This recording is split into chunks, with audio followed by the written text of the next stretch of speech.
La voz de mamá, por Sandy Sanabria Medina. Un día la perdió. Fue como si se la hubiera llevado el viento.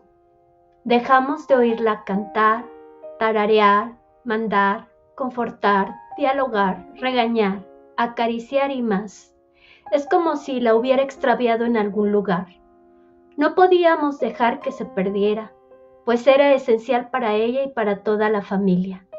Así que decidimos buscarla en cada habitación, rincón, recuerdo, anécdota, memoria y espacio en el que la escuchamos.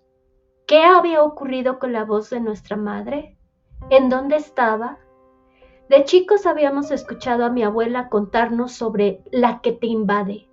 Con detalle decía cómo se apodera de tus pensamientos y sentimientos, los nubla de tal manera que lo único que queda es una gran obscuridad, un profundo vacío y un enorme sinsentido. La abuela aseguraba que te podía dejar hasta sin voz, que eso pasaba cuando alguien se sentía muy solo o sola. Comenzamos a recordar cada palabra que salió de los labios de la abuela. Fue así como llegamos a la parte en la que nos narró a detalle cómo le hacían en su pueblo para alejar a la que te invade. Lo primero era reunir a la familia. Nadie podía faltar. Entre más, mejor. Lo segundo era conseguir un objeto que tuviera que ver con la voz de la persona de la que se había apoderado la que te invade. Lo tercero era contar la historia de lo que vinculaba a ese objeto con la voz de la persona. Ahora todo dependía de nosotros y nosotras. Teníamos que seguir a la perfección lo que desde hace mucho tiempo otras y otros habían hecho, lo que fuera necesario para deshacernos de la que te invade y recuperar la voz de mamá. El día acordado había llegado, así que ese domingo todos fuimos llenando la casa de mis padres, cada uno con el objeto y su historia. Emma llegó con una chambrita, un suétercito que mi mamá le había tejido antes de nacer. Recordó las veces que mi madre le narró cómo mientras tejía y a través de su enorme panza, le hablaba a Emma sobre todo lo que soñaba e imaginaba. Era como si por medio de su voz estuviera tejiendo ese vínculo que las uniría para siempre. José trajo una sonaja, la hizo sonar y al ritmo de esta rememoró las canciones de cuna que con su melodiosa voz nuestra madre le había cantado a él y a todos los demás. Canciones que seguimos cantando de generación en generación. Canciones que nos conectan con el ritmo y melodía de la voz de mamá. Irene y Adolfo, los cuatitos, trajeron un librito, ese con el que pedíamos posada. Nos recordaron que se llama Letanía y que era el que mamá guardaba cada año en el cajón del mueble del comedor. A los cuates se les ocurrió traer velitas y ponernos a todos a seguir la letanía. Conforme cantábamos íbamos trayendo a nuestras mentes la voz de mamá, voz que predominaba siempre sobre las otras, esa voz que seguía con las tradiciones. Alicia, la más pequeña de todos nosotros, llegó con un disco de vinil. Era el de las mañanitas. Fue contando que en el año de 1985, año en el que ocurrió un terremoto en la Ciudad de México, que en ese entonces era conocida como Distrito Federal, mis padres le celebraron su cumpleaños, a pesar de la tristeza que había por la muerte de una de nuestras abuelas y por las consecuencias de aquel terremoto.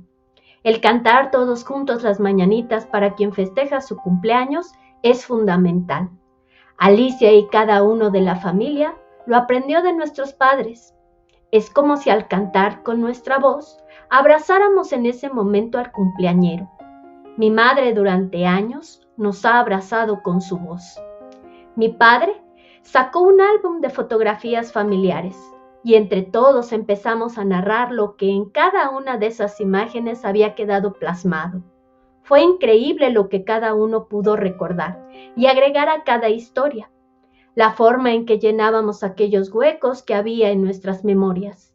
La abuela siempre decía que somos tejedores de historias. Ese día lo comprobamos.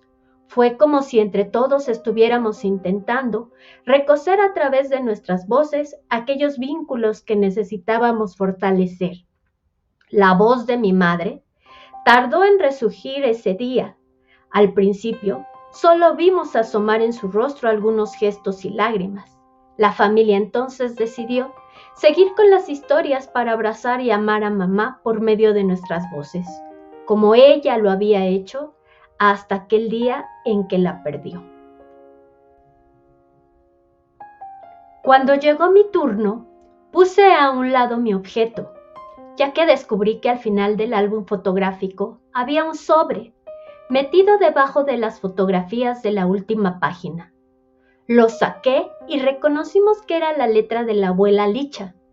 Tenía escrita una leyenda que decía: ábrase en caso de que la que te invade esté haciendo de las suyas. Empecé a leer la carta de la abuela en voz alta mientras todos escuchaban con suma atención. ¿Qué tal, mijita? Aquí está mi voz junto con la de muchas de tus ancestras. Escúchanos bien. Te pedimos que hagas las maletas de la que te invade y las saques lo más pronto que puedas de tu casa. Deja que las voces de tu familia te reconforten, acaricien, te acompañen y amen. Recupera la fuerza de tu voz. Haz que suene y resuene hasta el último rincón del mundo, de ser necesario. No permitas que nadie te silencie. Nuestras voces te siguen y harán eco. Nos despedimos con la voz de nuestros corazones, que a un solo ritmo llevan el enorme cariño que siempre te acompañará. Atentamente, tu madre, la abuela Licha. En ese momento, la voz de nuestra mamá resurgió entre sollozos. Tomó el álbum, la carta y los objetos que llevamos y comenzó, como muchas veces lo había hecho, a contarnos sobre estos. Pasamos horas y horas apreciando la voz de mi mamá.